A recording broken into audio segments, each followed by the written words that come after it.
Hello, my name is Andre Ward, and I'm the Associate Vice President for the David Rothenberg Center for Public Policy. Welcome to Both Sides of the Bars, a discussion-driven show that examines the legal system from various perspectives, including people most impacted by the criminal legal system. We discuss critical questions about how the system works, its intersections with social justice, and highlight the efforts that are being made to improve the lives of everyone that is affected by it.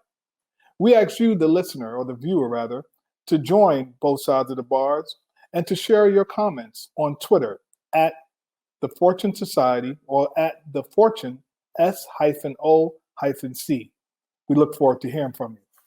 Today, we're going to be talking about some of the things that are happening in upstate New York and how criminal legal reform is much needed during this day and time. American prisons have more than 1.5 million individuals, which is an increase over 390% since 1978. The growth persisted even in the face of overarching decline in crime rates since the 1990s and the longest terms of incarceration since we began to collect accurate data. Over 600,000 men and women are released from federal and state prisons each year. Upon release, they face many practical and social challenges to rejoining their communities, with many of them frustrated by barriers to opportunities due to a lack of education and political skills. A recent study shows that current strategies used by our justice system to achieve rehabilitation and increased public safety have been ineffective, with more than 80% of those leaving our state prisons being returned back in the future. Most Americans agree with the conclusion from the data that something must change and that something is clearly wrong. And if we are to achieve our effective justice system that protects and enhances public safety while at the same time respecting the humanity and dignity of people who are coming out of prisons, it is important that we begin to examine ways in which that we can change the criminal legal system as it currently is. In this episode of Both Sides of the Bars, we talked to Mayor Myrick out of Ithaca. And Mayor Myrick, he's the mayor of the city of Ithaca, New York, to hear his thoughts on criminal legal reform and what can be done to repair the system. Mayor Myrick, thanks so much for joining us here at Both Sides of the Bars, and welcome. How are you feeling today? Thank you so much, Andre. I really, really appreciate you having me on and feeling good today, as good as one can in the current environment. So happy to be here. Absolutely. And I really want to get right to it. Our viewers are always anticipating Both Sides of the Bars to hear from our guests who offer analyses and feedback to how we can begin to affect meaningful change within the criminal legal reform system. And so our starting point will be, Mayor Myrick, is that what do you see as some of the inherent challenges within our current criminal justice, or what we refer to as the criminal legal system? Yeah, I think it really starts, and that's such a good place to start, because we really have to start with what our intentions are in this system. It is too easy to go astray when you don't have a firm sense of the mission. What is the mission? What is it that we want to accomplish? And I think if you polled Americans, you would get answers all over the map, which is, does the criminal system exist to punish people, or does it exist to rehabilitate them? And to answer that, you have to have a shared philosophy of people. That is to say, can people improve in their behavior? And does antisocial behavior, that is, behavior that negatively impacts other people, is that something that's inherent? Or is it the result of a series of incentives and guidelines? And I believe that people are inherently good, that they want to be good to each other, that they want to fulfill a social contract, and they will if they're able to. And then if they're not able to, then society has got to figure out new structures and find ways to help those people be better versions of themselves. Now, if you have the other philosophy, if you believe that the criminal system exists to punish and to discipline, then you end up, honestly, with a system very similar to the one we have now, where you incarcerate more people than anywhere else in the world. But also, this important point: people who go through the criminal justice system are more likely to reoffend than people who don't. That is an example of a system that's not working. I think we have to build a system in which people who go through it is almost therapeutic, in the same way that physical therapy, if you go through physical therapy for your left shoulder ends up stronger. We should have a system in which, once you go through it, the therapeutic effects, the educational, the beneficial reconstructive effects leave you a stronger person for it. That's what I think we should build. Absolutely. And you're the executive of the city, right? Of Ithaca. You're the mayor. Yes. And so obviously you're responsible for the entire city and what impacts it. And so what have been some of your progressive ideas relative to engaging people who have had justice involvement coming from prisons or jails?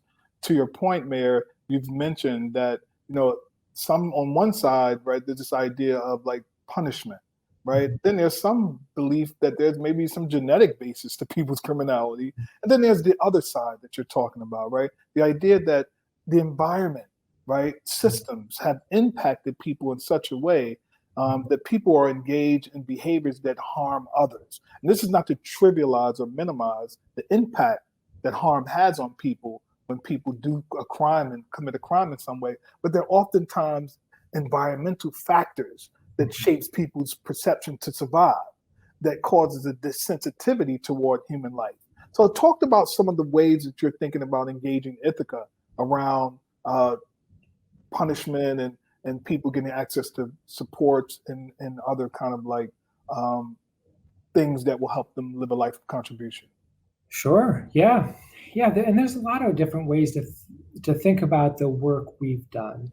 I kind of think of it in three different tranches. I mean, first there's the upstream approach. Then there's the point of intake, and then there's what comes after. So it's like before, during, after. Upstream, how do you prevent crime in the first place, right? And how do you change what society considers to be a crime? And so how do you prevent crime? We know some of those answers, right? And I think to know those answers, you got to study. There's a lot of work where we study the poor to understand poverty. You study people convicted of crimes to understand crime. It's actually more useful to study what works. Take a look at young people who never end up in trouble and ask yourself, what's going on in their life that they never end up in trouble?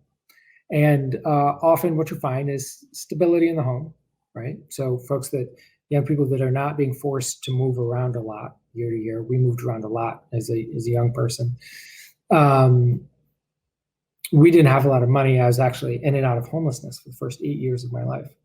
But I was blessed in that I was stable and that my mother was so strong and so present. And we also had my grandparents, my two grandparents, that added quite a lot of stability to our early life. That combined, when you add what also works well for young people who are engaged in extracurricular activities, people who are engaged in sports, right? People who are engaged in the faith community, and people with employment, right? Young people who have jobs. Those folks are far less likely to end up committing crime. So what do? In the city of Ithaca, we've pumped money and resources into those programs. Especially our youth services are the fastest growing under the last 10 years I've been mayor. When we look at our budgets, the fastest departments by a mile, fastest growing ones, the ones that we're pushing more and more resources in, is the Youth Bureau and GIAC.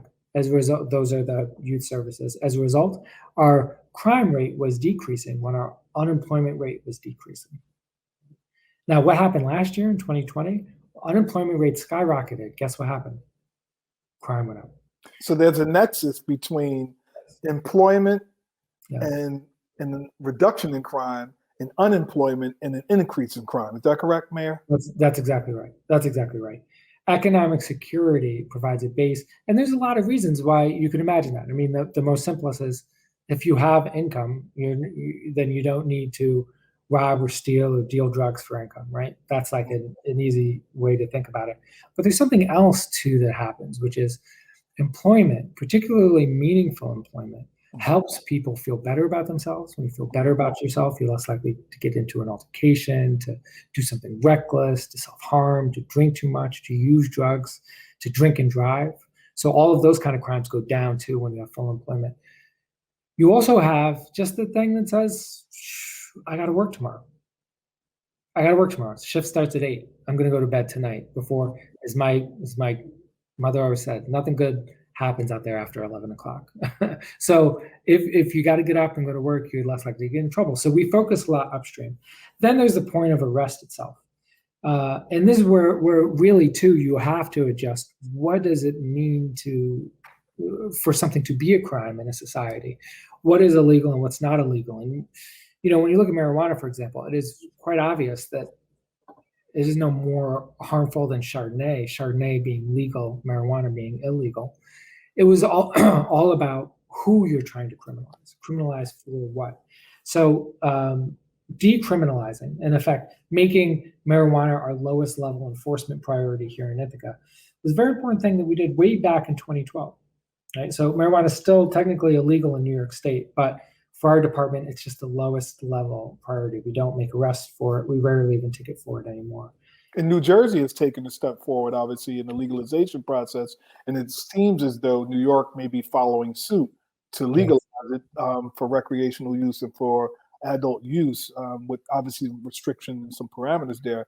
I wonder, is Ithaca looking at something similar, because it's quite progressive to do the criminalization of drug possession, like small amounts of marijuana possession, and or even substance use, right? Because there's also been the criminalization of substance use. People have chemical dependency issues, and that has been criminalized. So to your point, like Mayor, has Ithaca thought about something like that? Because it's really progressive.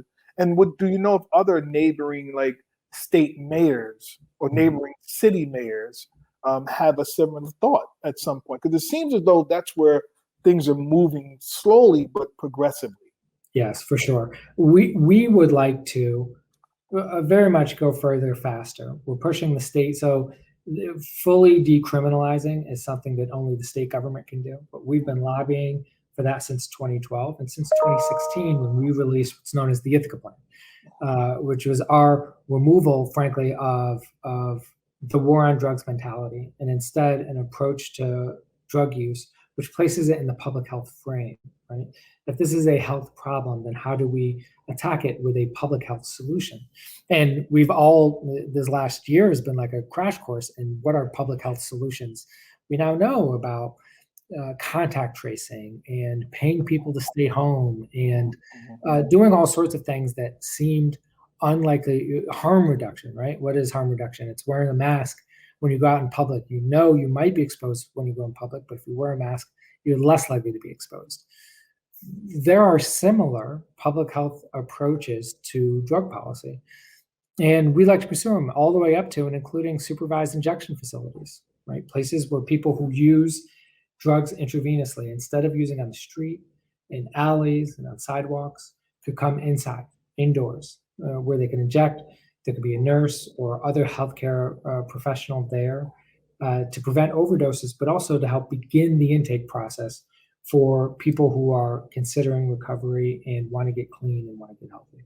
And there are models out there, right, Mayor? It's not like what you're bringing up is something you're blowing out and pulling out of the air. There are actual models in, on the West Coast, for example, California, different places. There are the models about Vancouver, Toronto. The earliest facilities are actually in Switzerland, a couple other places in Europe, Australia, and they've all found the effect, which is that not only do fewer people die of overdoses, but more people go into recovery, and actually carry on follow-on crimes decrease as well. It makes the entire community safer.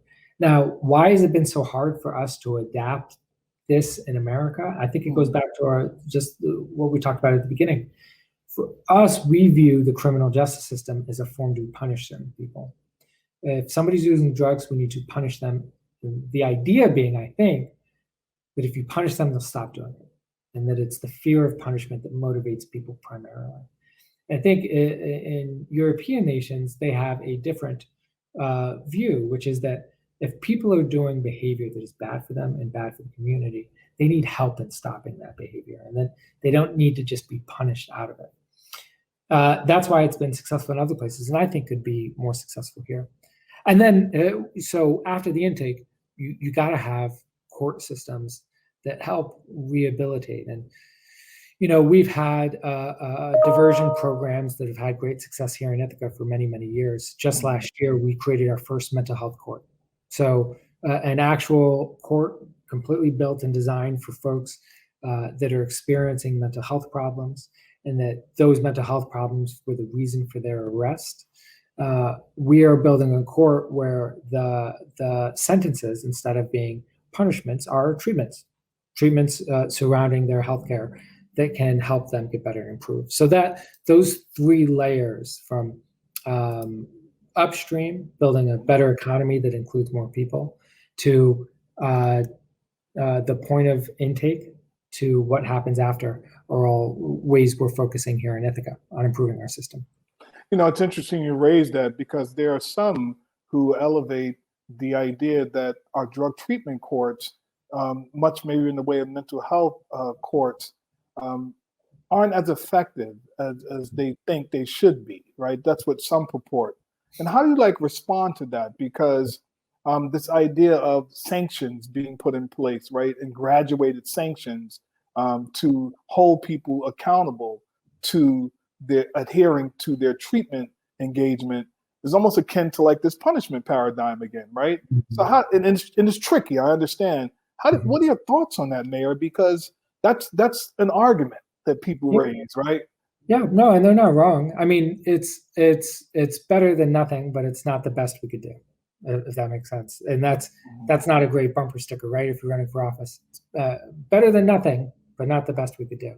And I think those drug treatment courts are better than what we did before, which was just straight jail. Now it's we're going to help you get help, or we're going to send you to jail.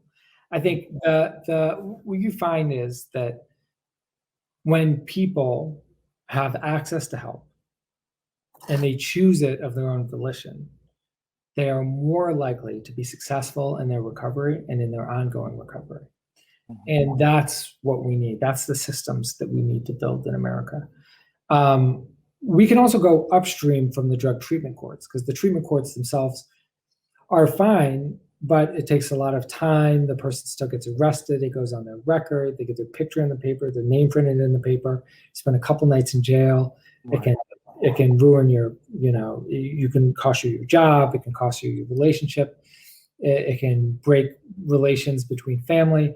All of the things I just said are things that make it less likely for a person to recover, not more. Right? Absolutely.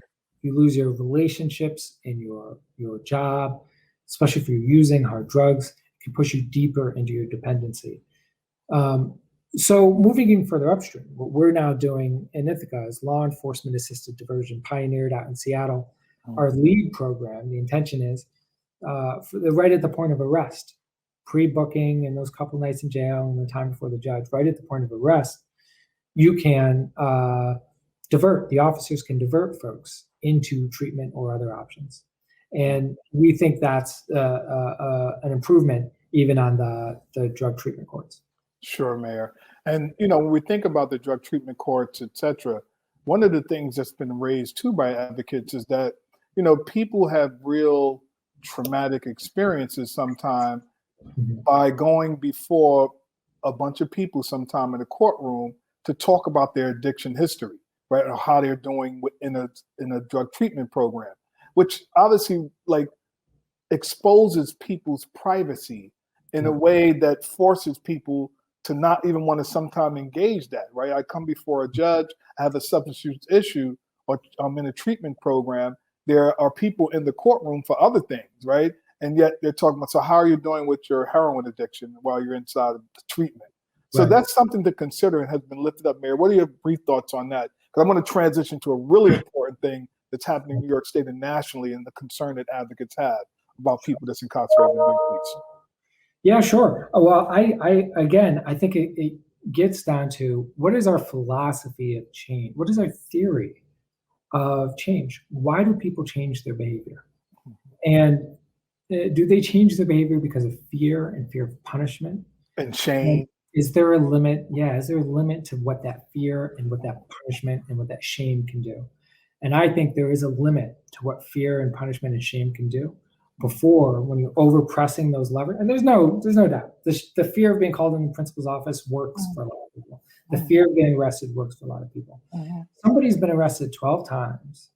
If somebody's living on the street, they're using heroin. That fear and punishment, we are so far beyond that point of fear and punishment that it's ridiculous that we keep even attempting it, right? We have to attempt a different model with those folks. We have to try a more compassionate approach and to understand that there are real barriers. You mentioned genetics, it's physiological barriers to getting substance free, and that when combined with societal factors, continuing to shame people is not pulling them in closer, it's pushing them further away. And so we have to adopt a new philosophy on how we're going to help people with substance abuse. And we really do just have to be very honest with ourselves. There will always be, across societies and across time, people with drug-seeking behavior and with substance dependence. And we have to figure out for those people, what should life look like? What can life look like? Can they still lead healthy lives? Can we increase the chances that they decrease their drug use? Yes, but it will require a whole new form of thinking about drugs. Absolutely. I'm made to think of Danielle Sered's work. I don't know if you've heard of Danielle Sered before.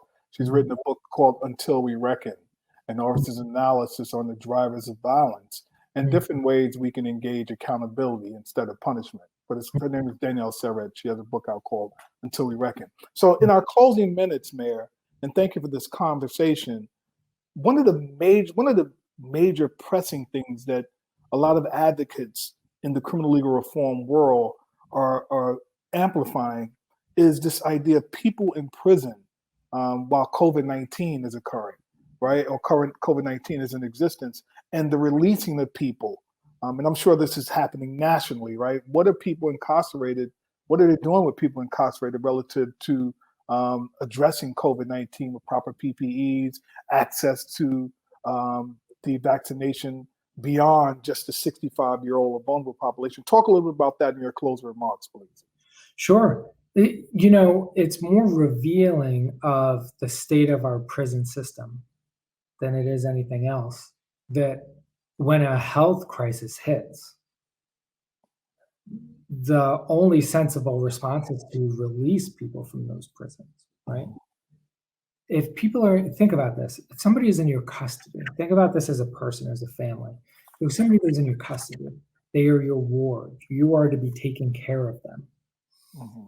You're supposed to feed them, you're supposed to house them, and you're supposed to rehabilitate them, right? Something's gone wrong and they need your help and support. And a crisis hits and you think and the only reasonable thing to do is to say, well, obviously in this crisis, this person cannot stay in your custody.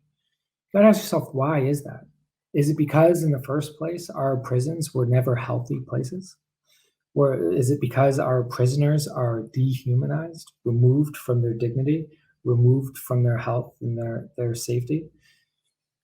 This should be a moment where obviously the people who are inside, because they're deprived of their freedom while they're being rehabilitated, they should also be kept safe from the pandemic by every means available. But this is a moment where we should rethink prisons in general, rethink the way they operate and the way they function.